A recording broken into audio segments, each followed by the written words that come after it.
of aggression. They didn't like the fact that other people had vehicles. And I feel like EU was a little bit more passive in that regard. They were kind of like okay to be where they were at. They were okay to let other teams be into those vehicles. So I'm just hoping that we see some of that aggression today kind of come over from region to region. Yeah, I definitely agree with you here. And I think that is in part to the nature of scrims, right? If you think about it, EU probably has the strongest scrim community right now. And in those scrims, you avoid taking shots early unless you absolutely have to, right? So I think why we're seeing some of the top players be less aggressive towards the vehicles is because they want to see the impact that they'll have at the end game. But if you aren't taking those vehicles out quick, it's not going to work out in your favor if you don't have one. Again, it's really hard to take those vehicles out quick. We saw a lot yesterday, those repair torches, just keeping those vehicles alive. And it was crazy to me because, like, for example, in most of these vehicles to actually use a repair torch, you can do it from like a passenger seat, right? But when you use like a weapon or that repair torch from the passenger seat, your character actually physically hangs out of the window, right? So you are a little bit more exposed, but I didn't see a lot of players getting punished doing actions like that. So maybe people are a little bit more aware that that is kind of what will happen when these players will use these repair torches. So you could see a little bit more of punishing shots come out. Players are a little bit more aware that that is what those player models will be doing when they do use those type of things. Absolutely. And we're actually seeing a bit of a flip in the script, so to speak. It was Cryi and Marcy there flipping their roles. Remember, Marcy yesterday was the one diving into the tank, taking the shots from a distance, whereas Kyrie was the one more or less in the thick of it, getting involved here with the players here. But with Cry W and Cito here fighting Screwy and Co., this is going to be tough to get a third party in, to say the least. That's why we see Marcy and Kyrie prioritizing keeping that tank at a distance. The last thing they want to do is lose this huge advantage they have in the game really early on. Yeah, we saw it time and time again. I love how you pointed out the fact that big advantage that the tank does provide. In the early game, it is obviously very, very powerful. We saw them use it actually yesterday to kind of just use the tank to blow up a lot of these buildings to create awkward situations for their teams here. As you can see, goes ahead and knocks Screwy down there. He's on the run, but this tank is just going right through the building. He's going to actually halt. There is a couple of angles here, like Cito is up on the building taking shots at Screwy. This is actually like two teams up against him there, and he was just in a little bit of a pickle there. He didn't really have much of anywhere to run, especially when the tank is just blowing up all of your cover. Yeah, blowing up that cover is going to be vital here for this team to be able to take out these players, because like this is zero builds, baby. They cannot rebuild any of those walls that are being taken out by Marcy right now. So every little bit of cover is going to be super important, and every layer of cover that Marcy can remove will be a huge factor in how they clean up this fight early game. Now though, Cry and Cito, they understand this. They know that this is going to be a problem and an issue for them. So they need to utilize what cover they can to loot up, get what they need, and get out. You cannot afford to spend too much time in this POI with a tank right outside going through, because there's only so much building left to protect you. Yeah, that's kind of that there's no build factor that you pointed out there, right? They can't just create any of these buildings themselves, so they will eventually run out of cover if they keep applying this tank pressure over at Coney Crosswords. But interesting to see, Pink actually takes out Noah Riley in the elimination feed, and Vidil is going to go ahead and get a knock on a Na. So it looks like that situation is going to be left in a 1v1 between Vidil and Pink. It'll be interesting to pay attention to that top left corner to see if there are any developments in that regard. But again, still over here at Coney Crosswords, Marcy actually making a sprint for it, as Cito puts down some covering shots. And listen, Cito does actually have this purple auto shotgun, so with the maneuvering here of Mercy kind of getting close, he needs to be careful, because if that purple auto shotgun comes into play, it could be detrimental. But yeah, as you can see, that knock on Kyrie there, kind of abandoning the tank. So now Marcy in a situation where he needs to clutch up, and he does actually find the knock, Panda. He does. This is so interesting. I saw obviously Cry go down, Kyrie go down, and then it was down to 1v1. Marcy looks so weak, but Cry could not connect those final shots onto Marcy, leading to him going down instead of Marcy. But Marcy's so weak, decides to take the fight and takes out Cito. This is a huge turn. This is not what I was expecting in this engagement. Yeah, kind of a little close, right? They did have that big advantage in the tank. And they are actually forced to hop out of it. They make a move, and it ends up playing out for them. But it was very, very close and not comfortable position at all. They did see in the ELM feed, Vidil did take out Pink. So I do believe Vidil actually clutched up.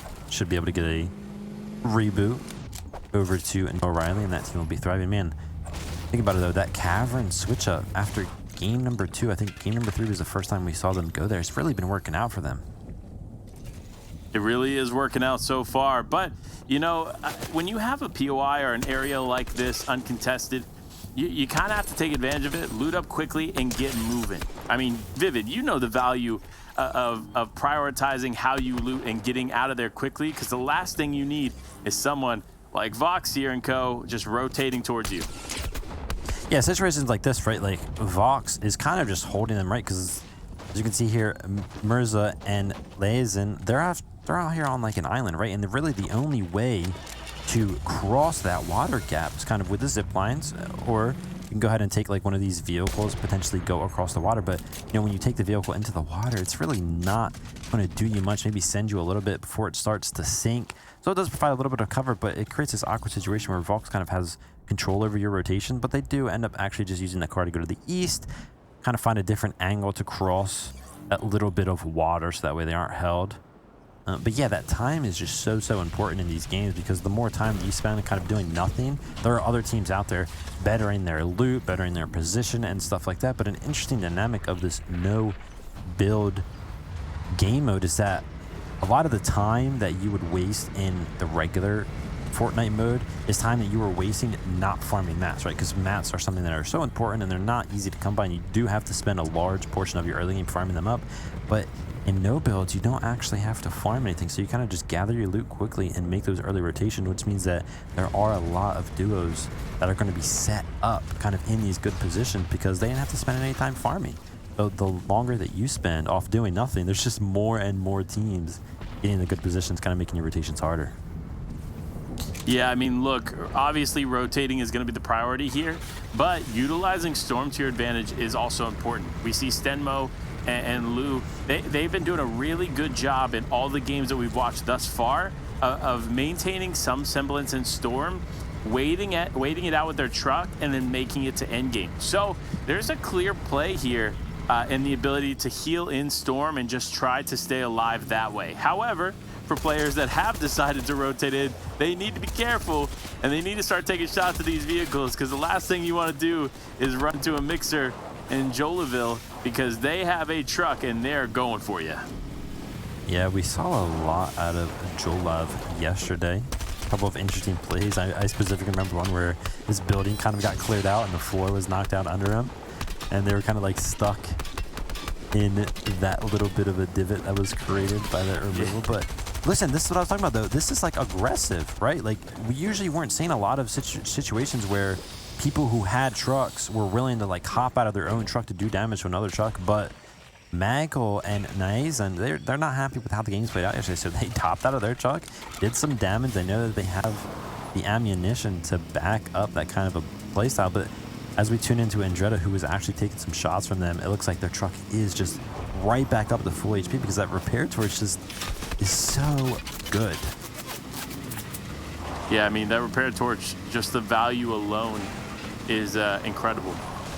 And that's why we see these players prioritizing that in the inventory when there's so much out there on the line. Like, it's just an important item to have. And that's why we see actually Cilio struggling to survive and hold that truck on, because it looks like it lost a tire and just continued to take damage thus far. So they're going to need to find a repair torch if they want to keep that in it. But with Frey and Stompy there in the distance, it's going to be tough for them regardless, because this is a team you do not want to mess with. Yeah, interesting play here from Naizan and his duo, right? They did have the truck, and I was mentioning they were being a little bit of an aggressive duo. They did hop out of theirs to do damage to Andretta's, but then their truck is right now down to like 50% or 50 durability, just like straight up. So it can take like 2 shots and then it's just done for. So they are just kind of hanging out over here at the sanctuary, and they were just kind of hiding out in that building. Maybe they know that Stompy and Frey are over here. Maybe they were hoping that they were going to run into that building, but Stompy and Frey are looking mighty fine, as they do have the battle bus, which will keep them safe on this little rotation. It definitely will, unless you run into Nude Noah here with that legendary anvil launcher. Listen, if you're Noah, you need to jump out of that turret seat and you need to start shooting that rocket, because that thing is going to take these vehicles out faster than anything. But fortunately for them, though, they do have a tank, which means they're going to be in probably a pretty good spot here going into the mid and late game. However, so far in the second zone, we still have several players up and active. So for Noah, while it's not necessarily the gameplay we saw yesterday going for the heal off and chonkers, it's still a really viable option for them because they do have this tank.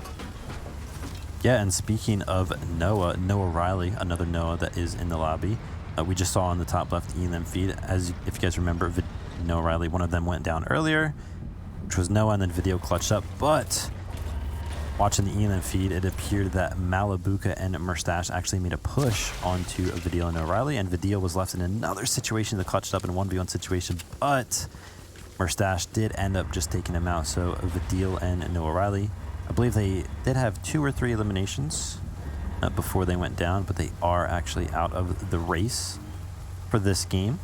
But still, you know, some momentum out of them. Absolutely. It is. It's really great to see that there's a bit of a adjustment to the gameplay. They're surviving probably a little bit longer than they were yesterday, to say the least. However, this is just game 1 of the day. We know, especially with the pros, what they do is they warm up with a game, and then all of a sudden they're all in, right? Once they're warmed up and good to go, they're playing at their peak. So I think that's what we're going to see here from some of these players. But for Mirza and Lazen, they find themselves actually in a really nice spot. Unfortunately, zone's not going to pull in their favor. However, that finding a vacant bush in a 0 build tournament is not an easy find. No, not at all. And they are on that edge zone right there. They do have that tank in Nude Noah right next to them, and they did see that Noah was like kind of like bouncing, jumping up and down in the open, right? Kind of looking at him, but they decided not to shoot because sometimes, like you mentioned, having players around you not know that you're on a bush is sometimes more valuable than just taking those shots.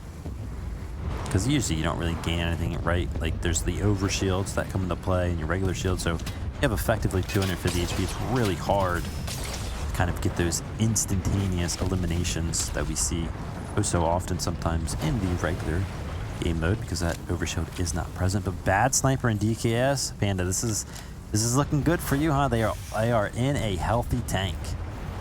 Not only a healthy tank, but they have shockwaves, they have cow catchers, they have repair torches, so they are in it for the long haul. And if you saw there, DKS also has a truck, so multiple vehicles here for this team.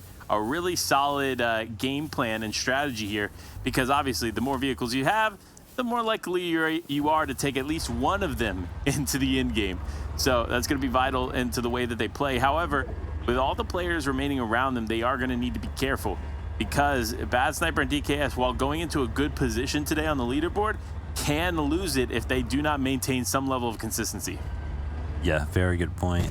Like you mentioned, day 1 could be great, but if day 2, 3, 4 are bad, then day 1 was kind of for nothing. So they're setting themselves up for a good position. What was interesting though is Bad Sniper actually had the one weapon that he did have in his inventory was actually the compact SMG, and usually in these types of game modes you see people actually just opting to take a rifle, and usually only a rifle. So you know, we see some end games happen sometimes where those close range engagements kind of happen if you use shockwaves in the end game. So maybe Bad Sniper DKS have created a plan where they know that if they keep their tank alive until the very end, right, and then it gets blown up in the end, they're kind of close enough to where they can shockwave onto some people, and the compact SMG will just be so much more powerful than that burst rifle. So maybe a little bit of a game plan change there for Bad Sniper. What are your thoughts on that compact SMG usage there, Panda? You know, I will say this, obviously, when it comes to surge tags, it's not super effective, right? And with 0 builds not always being a face-to-face battle or a box-to-box battle, so to speak, like we are used to in traditional competitive play, it's a bit of a risk to take. However, with the state of the combat SMG in the current game mode, it is a power weapon to say the least. So at least one of your teammates definitely should be carrying it, because that thing is deleting the enemy when it gets to close range. Yeah, it is really, really good. We even saw some instances where people were using it at kind of like a mid-range kind of a weapon, and it wasn't necessarily the best, but it was getting the job done in some capacity. But again, we are seeing the lobby shape up. There are plenty of trucks going around on the screen right here. You see 3, 4, 5. I think there was a 6th one off in the distance, and then the battle bus kind of there in the middle. I think that battle bus did belong to Frey and Stompy at one point, but Frey and Stompy are kind of just chilling in this building, which I really, really like. But what's crazy is, you know, we are seeing a little bit more aggression. These trucks are taking some shots, but the repair torches are just putting in all the work right now and making that damage negligible. Yeah, and listen, as much damage as you can do, just do it. But like we talked about before, maintaining some level of ammo resources going into the end game is going to be super important as well, because zero builds requires you to take a lot of shots, and not just shots from your AR like you're traditionally used to in competitive Fortnite. No, it takes every bullet you have and every weapon you carry, because you get into a lot more engagements in a game mode like this, and that's what we actually see here from Bad Sniper and DKS. They're getting involved. They're pushing forward. Fortunately for them, that tank, it has unlimited bullets. They don't have to worry about running out of ammo at any point in time here, as long as they have those vehicles. However, that could change in the drop of a dime if somebody decides to use that anvil launcher.